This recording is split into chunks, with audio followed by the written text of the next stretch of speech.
আসসালামু আলাইকুম। dinajpurtv.com এর পক্ষ থেকে আপনাকে স্বাগত জানাচ্ছি। প্রথমে জানিয়ে দেব আজকের শীর্ষ শিরোনামসমূহ, এরপরে থাকছে বিস্তারিত সংবাদ।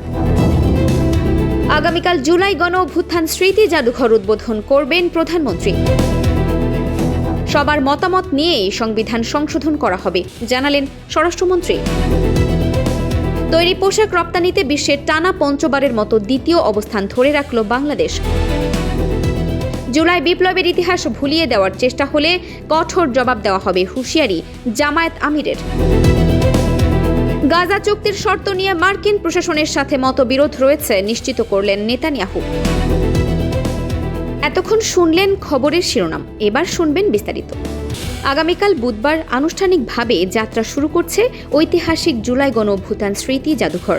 সকাল 9টায় প্রধানমন্ত্রী তারেক রহমান এই জাদুঘরের উদ্বোধন করবেন বলে জানিয়েছেন সংস্কৃতি মন্ত্রী নিতাই রায়চৌধুরী। 2024 সালের 5 আগস্টের ছাত্র জনতার রক্তক্ষয়ী গণ অভ্যুত্থান এবং শহীদদের আত্মত্যাগকে সম্মান জানাতেই এই উদ্যোগ। বর্তমান সরকার এটিকে দেশের মানুষের সংগ্রাম ও ত্যাগের জীবন্ত স্মারক হিসেবে দেখছে।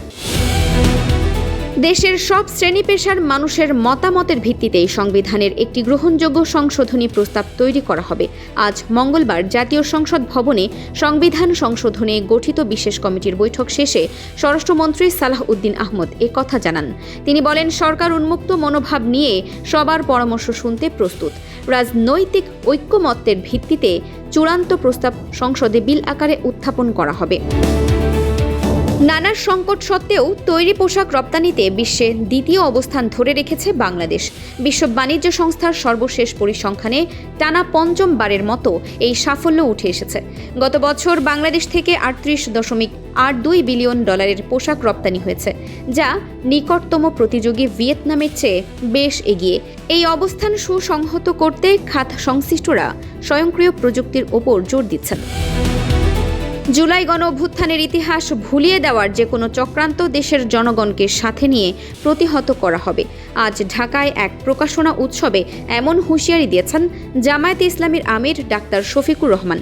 তিনি আন্দোলনের শহীদদের সঠিক ইতিহাস সংরক্ষণের দাবি জানান। বর্তমান সরকারের কিছু কার্যক্রমে ধীর গতি নিয়ে সমালোচনা করে তিনি জানান, জনগণের অধিকারের প্রশ্নে কোনো আপোষ করা হবে না। গাজা উপত্যকায় শান্তি ফেরাতে মার্কিন প্রেসিডেন্ট ডোনাল্ড ট্রাম্পের প্রস্তাবিত চুক্তির কিছু শর্ত নিয়ে আপত্তি তুলেছে ইসরায়েল। প্রধানমন্ত্রী বেনিয়ামিন নেতানিয়াহু স্পষ্ট জানিয়েছেন, গাজা থেকে সেনা প্রত্যাহারের আগেই হামাসকে সম্পূর্ণভাবে নিরস্ত্র করতে হবে। প্রাথমিক রূপরেখায় এই দুটি কাজ সমান্তরালভাবে করার প্রস্তাব থাকলেও ইসরায়েল তা মানতে নারাজ। এই মতবিরোধের জেরে চুক্তি বাস্তবায়ন নিয়ে নতুন করে সংশয় দেখা দিয়েছে। এই ছিল এখনকার মতো dinajpurtv.com এর আজকের রাতের সংবাদ। দেশ বিদেশের ও উত্তরবঙ্গের সর্বশেষ সব খবরের তাৎক্ষণিক আপডেট ও ভিডিও দেখতে আমাদের ফেসবুক পেজটি লাইক ও শেয়ার করে আমাদের সাথেই থাকুন। ধন্যবাদ।